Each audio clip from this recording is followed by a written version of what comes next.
Thank you for joining us today and for your interest in the International Peace Arch. Even though I've passed it thousands of times, I had never attempted to do any research on the topic. When we first envisioned a virtual field trip, I envisioned we'd be walking around the gardens, looking at the plaques, walking through the arch. But when the provincial park closed in June of 2020 and has remained closed, we had to change the format. I had to take what seemed like a pretty deep dive into historical research to prepare an illustrated lecture. My starting point was a book by Richard Clark of Blaine called Sam Hill's Peace Arch, Remembrance of Dreams Past. Not only reminded me and prompted me the dates and timelines of the construction, but also the reason why the Peace Arch was built to begin with. I supplemented this with historical research in newspapers, Surrey Archives, White Rock Museum and Archives, and the generosity of individuals who shared their expertise and connections. As you can see, we're not at the Peace Arch, but I thought this would be a perfect starting point for a trip back in time. The Annandale School was built in 1891 in the Port Kells area and moved to this site at the museum in 2019. It is one of Surrey's most treasured heritage structures.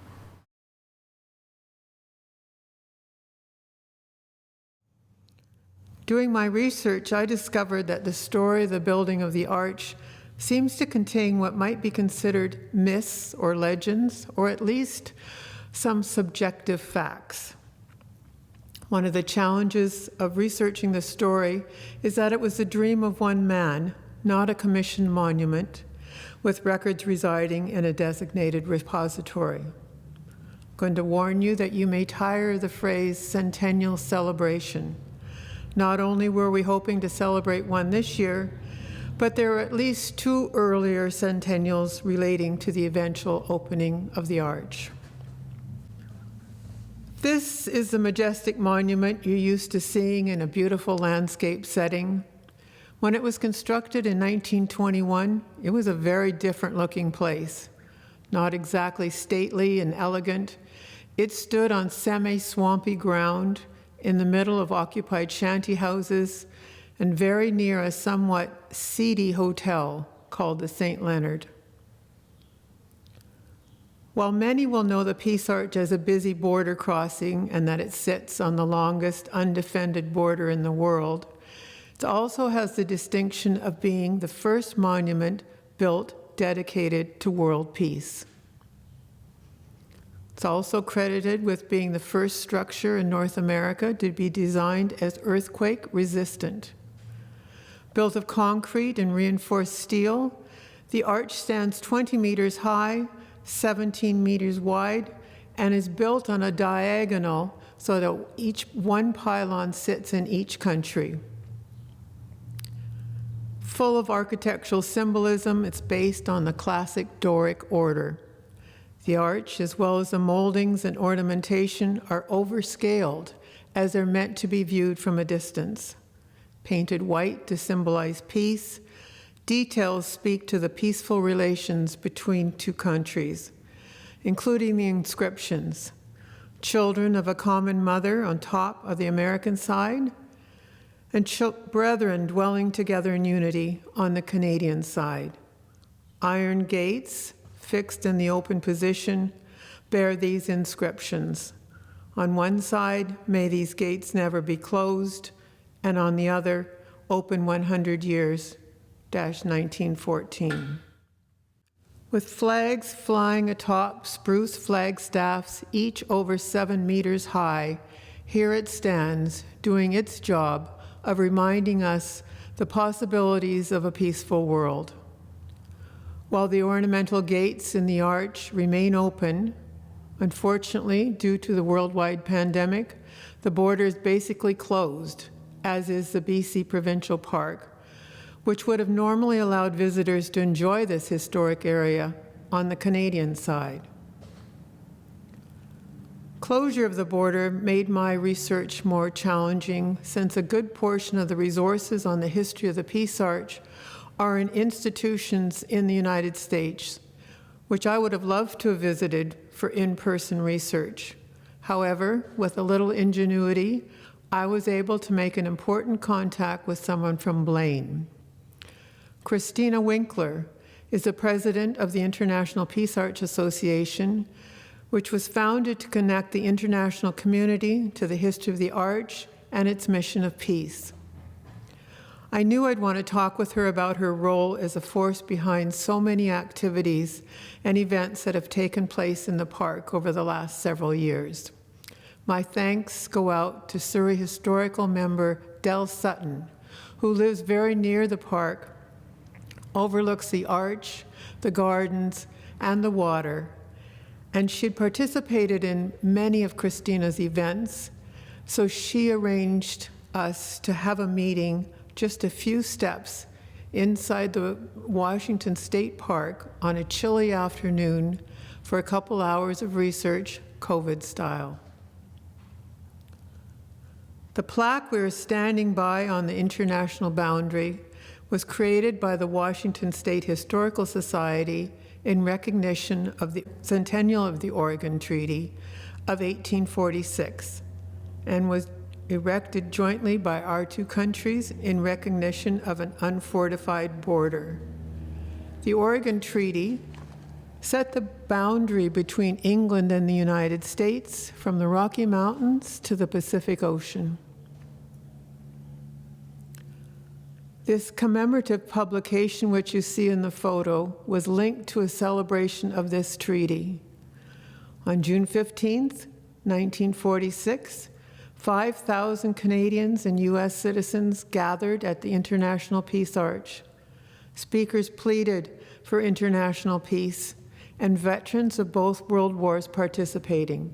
Canadians marching south through the Arch into America, and the Americans coming north into Canada.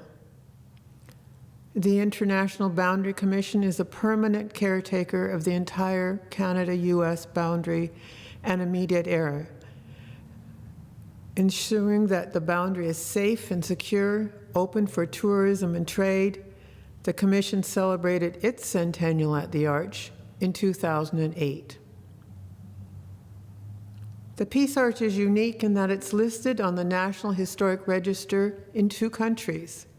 It's also unique because it's dedicated simply to peace, as opposed to war heroes, victories, or the war dead.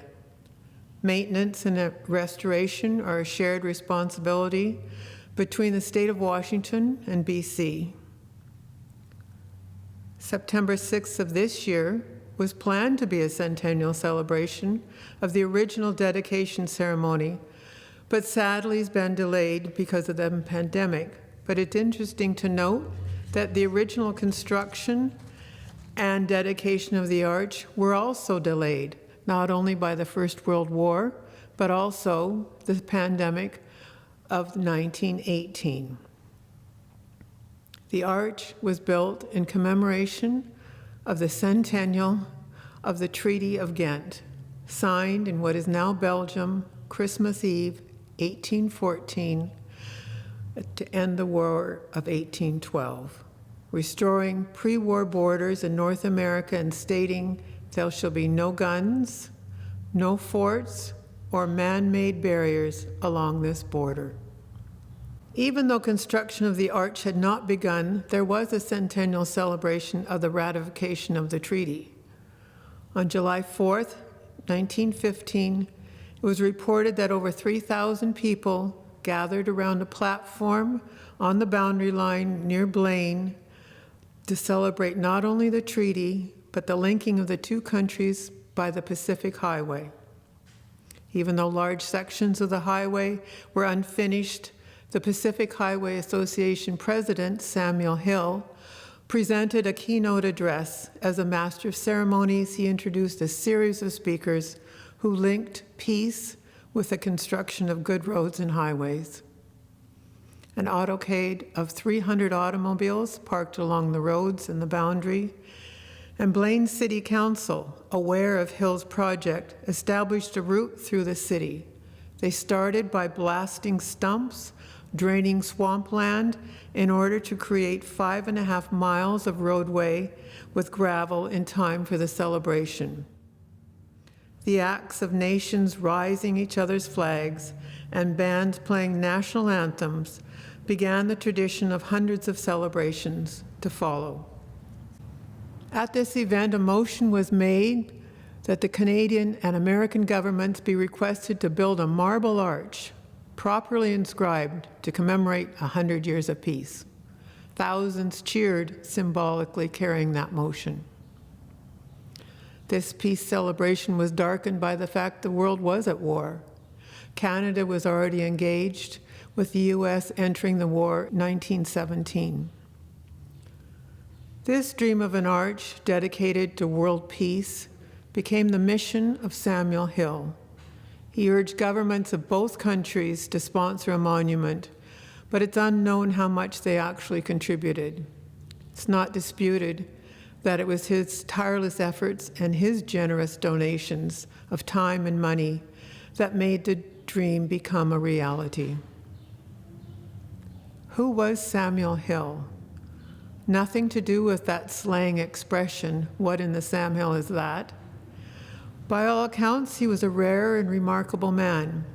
He was a man of vision, a lover of peace. He was a famed lawyer, financier, advocate of good roads and highways, and a humanitarian. He was born in 1857 into a Quaker family in North Carolina, whose ancestors came to America with the Quaker William Penn. And after an impressive university education, he began a law career in Minneapolis. After a number of successful lawsuits against the Great Northern Railway, he was hired by James J. Hill, empire builder of the Great Northern Railway.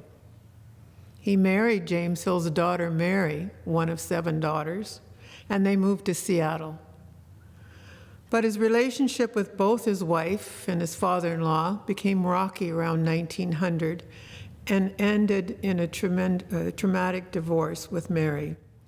She moved her 2 children to Minneapolis. When Seattle was his base, he was traveling the world as a wealthy man. He had major interests in Seattle Gas and Electric Company and a number of other lucrative ventures, and allegedly took on a series of mistresses. His passion for world peace, railways, and good roads proved to be the catalyst for what he called a peace portal. He was one of the organizers of Washington's Good Roads Association in 1899. This small group of influential men met annually and lobbied for a state highway system. As the group's biggest booster, he proclaimed, "Good roads are more than my hobby, they're my religion." He went on to become president of the Pacific Highway Association in 1910 and initiated a countrywide system of paved roads in the United States.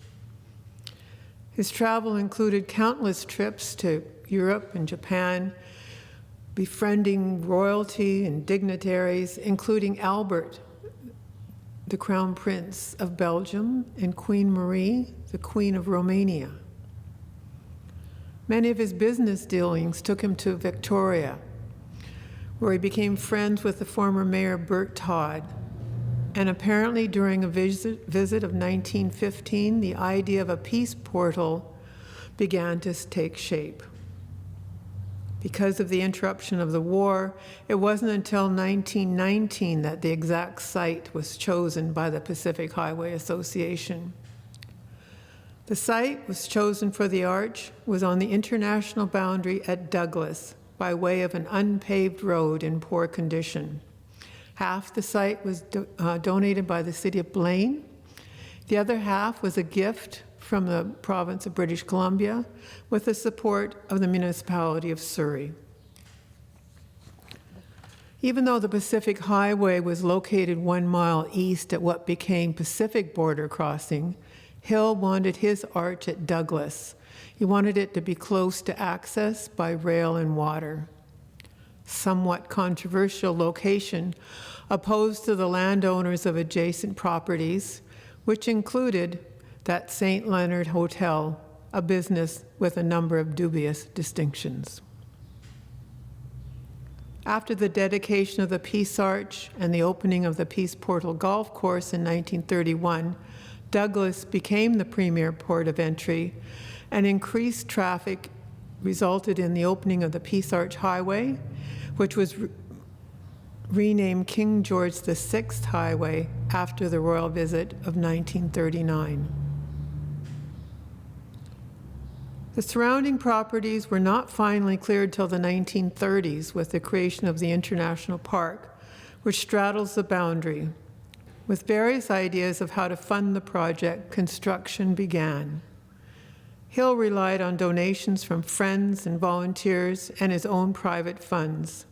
His supporters from both nations donated their services and building supplies. There's no known public record of the accounting of expenses for the construction, although it's been estimated at around $260,000. The design for the arch was donated by the famed American architect Harvey Wiley Corbett. Curiously, no plans for the structure have ever been found. Corbett trained in Paris, designed buildings in London. In America, he's remembered for a number of skyscrapers in New York, and he was one of 3 teams of architects which designed Rockefeller Center. Construction began in early 1920. The footwalls of reinforced concrete were built on 14-inch wooden pilings driven 25 to 30 feet in the ground and topped with a concrete slab. 800 cubic yards of concrete, 50 tons of steel went into the arch, with 3,000 sacks of cement donated by R.P. Bouchard of Victoria. E.H. Gary of New York donated the steel. Construction was under the supervision of H.W. Bassett, an American living in Victoria. The structure was left until the following spring to allow the concrete to set, and 470 electric lights were added a few months before the dedication. The lights proved inconvenient and were replaced later with floodlights. Little is known about the persons directly involved in the construction of the arch. A Seattle engineer was hired to supervise an international workforce of volunteers. There are conflicting claims of whether or not cars ever passed through the 19-foot opening of the arch. Drawings showed an unpaved road branching around the arch, so perhaps these photographs of cars in the arch are staged. An important aspect of the monuments are the artifacts and relics encased in the pillars. These included sections of 2 historic ships. Behind the molded bronze plaques and encased in metal vaults were pieces of the Mayflower, which set sail from Plymouth, England in 1620, with 120 pilgrims bound for the New World. The SS Beaver was owned and operated by the Hudson's Bay Company and was the first steamship to operate on the Pacific coast. The Beaver became snagged in the rocks off Stanley Park in 1888, finally sunk in 1892, and the salvaged relic of the ship was donated by Captain John Irving of Victoria. The story surrounding the Mayflower relic is an example of a story that's a bit difficult to verify. History states that in February 1921, Samuel Hill traveled to the village of Jordans, a Quaker community in Buckinghamshire, where remnants of the Mayflower were believed to have been used in the construction of a barn. It's known that the Mayflower had been broken up on the Thames in 1624, and salvaged timbers probably were used in construction. While the barn in question was built with ship timbers, it's hard to prove that it was the ship that carried the pilgrims to America. The story surrounding Hill's visit and the receipt of the relic was reported in the Times of London, stating that a member of the British Society of Friends presented to a representative of the American Society of Friends, Samuel Hill, a piece of a timber from a ship assumed to be the Mayflower. He was accompanied on this journey by other members of the Pacific Highway Association, as well as the High Commissioner for British Columbia. The relic was packed in an old Elizabethan strongbox. After the presentation, Mr. Hill stated, "It wasn't a formal affair. We do things first. We tell the government afterwards." It's been claimed that the relic was later set in a casket of hammered steel captured from an African slave ship. This fact seems to lack verification. The laying of the cornerstone was part of the formal dedication ceremony of the arch, located in the facade of the northeast wall above the foundation with the letters 3 inches tall, engraved Pacific Highway 1920. The date was left even though the dedication had been delayed a year. Behind it was installed a sealed copper time capsule to be opened September 6, 2021, said to contain a leather-bound book with copies of treaties pertaining to the border and enduring peace. Also from both countries, copies of newspapers, maps, photos, stamps, coins, and other memorabilia.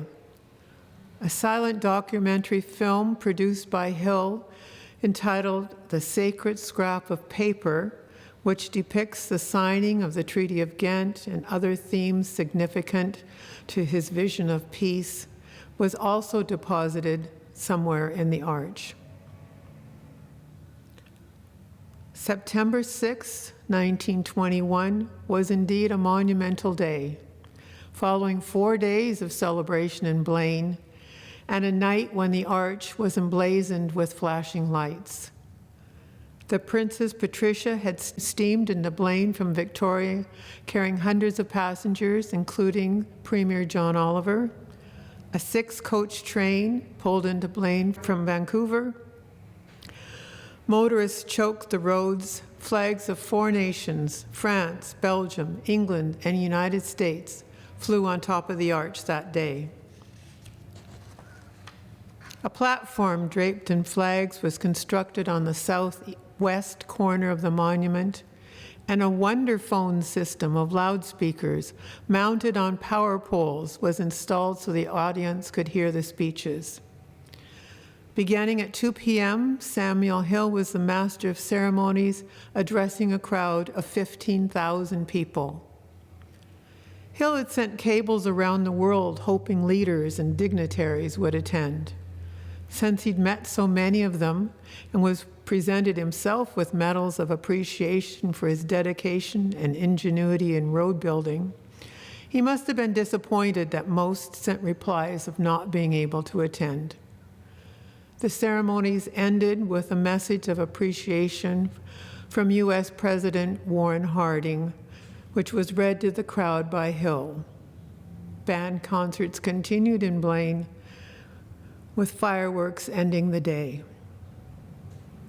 As in the celebration of 1915, there was exchange of flags and bands played national anthems. This would not be the last dedication ceremony at the arch. The following March, General Joffre of France dedicated the arch a second time.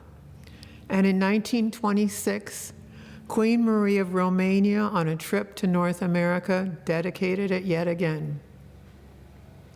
In her diary, the Queen described the arch as a weird construction. The idea is fine, but it's without beauty or dignity, she said. She also wrote that Sam was sometimes a bit scatterbrained in some of his worldwide schemes.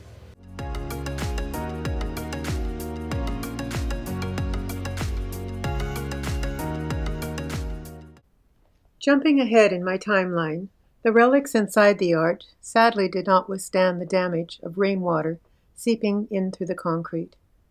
In 1985, it was discovered the water had caused significant damage, a bit like a leaky condo. The protective sealed lead containers containing the ship's relics had corroded, causing severe damage to both artifacts.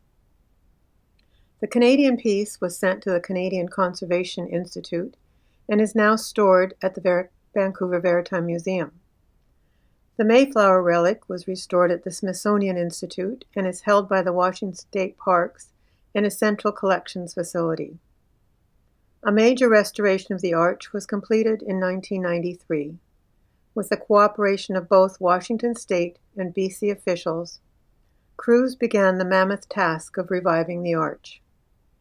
The accumulation of 3 feet of water in each of the pillars was discovered. The trapped water had begun to seep through its concrete walls, forcing the paint to bubble. In addition to removing the trapped water, a drainage system was installed before the structure was sandblasted, the roof resurfaced, and the application of a weatherproof coating before being repainted. The arch was again under wraps last summer for a fresh coat of paint and restoration of gates and plaques.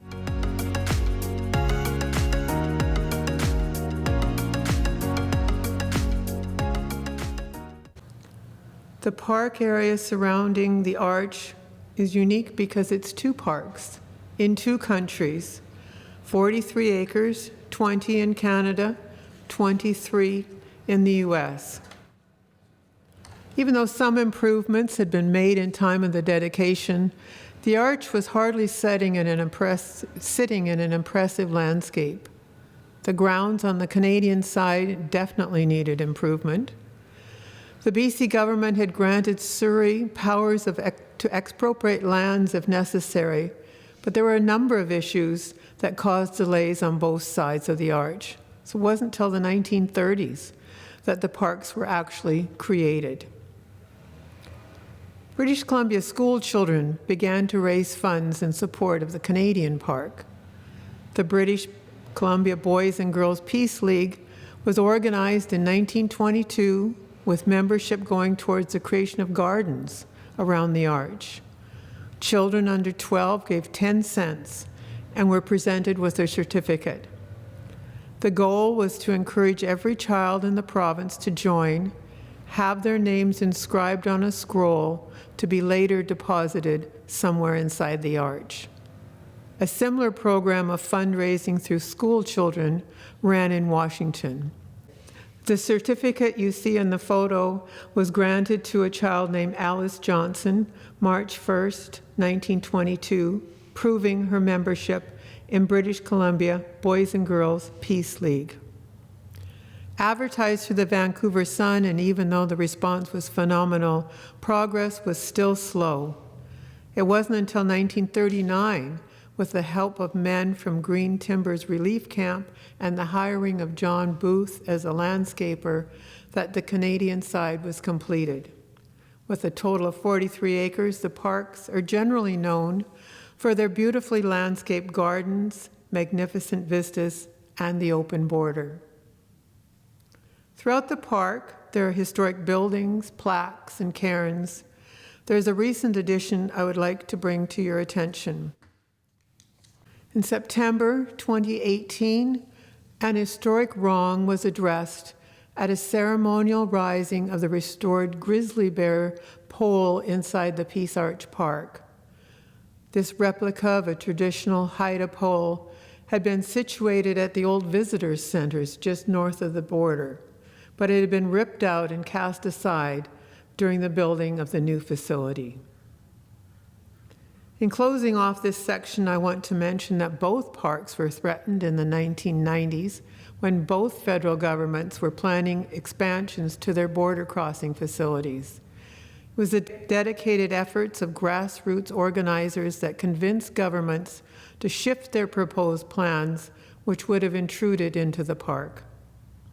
Over the years, this has been the setting of countless programs ranging from celebrations, memorials, and protests that attract thousands, down to family reunions, simple weddings, and family picnics. It's the setting of countless charity events, exhibitions, and awareness campaigns. Rick Hansen paused at the Arch as he began his 25,000-mile journey around the world. Perhaps the most well-known is the annual celebration, Hands Across the Border event, which began in 1937. This annual event, usually held on the second Sunday in June, is when Canadian youth groups gather in huge crowds to celebrate close ties between nations. A parade of flags from around the world are carried through the arch, and children typically exchange badges and pins. On a somber note, memorial ceremonies were held following the assassination of President Kennedy in 1963 and the death of Winston Churchill in 1965. Perhaps the most moving memorial took place a few days after the 9/11 terrorist attacks. Responding to the horror and the trauma of the collapse of the Twin Towers in New York, the Peace Arch Association organized a vigil and candle lighting ceremony at the Arch the following Saturday evening. Memorials at the Peace Arch in honor of lives lost during the attack continue on each anniversary as people gather on each side of the border to pay tribute to the innocent victims and the bravery and heroism of the first responders. It was in the 1950s that the Peace Arch was the setting of a series of concerts which shined a light on racial injustice and political oppression. Famed U.S. singer, actor, and activist Paul Robeson was blacklisted by his own government during McCarthyism and the anti-communist era. His passport was revoked in 1950. His successful international career was ended. He was no longer able to perform in the United States, nor find recording studios to work with him. In January of 1952, he planned to perform at the International Union of Mine, Mill, and Smelter Workers at their conference in Vancouver. Since at the time no passport was needed to visit Canada, he accepted. On learning of his visit, the U.S. State Department evoked a law passed during the war years to block his visit on grounds that in a national emergency, citizens could be stopped from leaving or entering the country, and the emergency in this case was deemed to be the Cold War. Federal officers boarded his train in Blaine, and he was forced to return to Seattle, where through a long-distance telephone call relayed through a PA system, he addressed and sang for 2,000 delegates at the convention. This inspired a motion that Robeson performed at a cross-the-border concert at the Peace Arch Crossing. So on May 18th, 1952, Paul Robeson stood on the back of a platform truck on the American side, sang to an estimated crowd of 30,000 Canadians and 5,000 Americans. So that you must understand this, they will hear about this today. They will hear about our gathering here. This will mean a great deal to see that many of us may be able to travel in the future. And why do they take my passport away? They have said so in a case. They put it in a brief. They said that no matter what my political beliefs, what my standing among the Negro people of my own land in America, but they would have to take my passport away anyhow, because out of my own lips, mind you, from my own lips, for many years, I have been struggling for the independence of the colonial peoples of Africa, and that is meddling in the foreign affairs of the United States government. Now, that's just too bad, because I'm going to have to continue to meddle.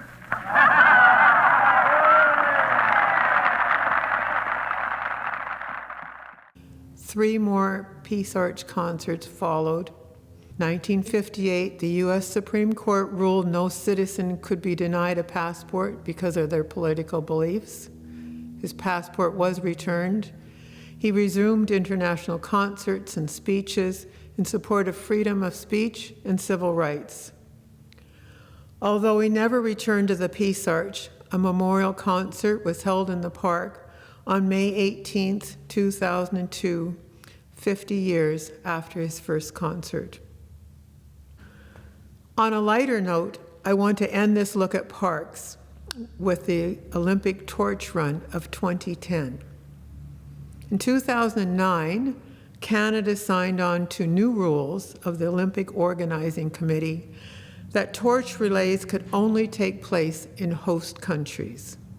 This rule was only bent a little when U.S. gold medalist Phil Mayer perhaps ran 100 footsteps into his home country before crossing back through the arch into Canada.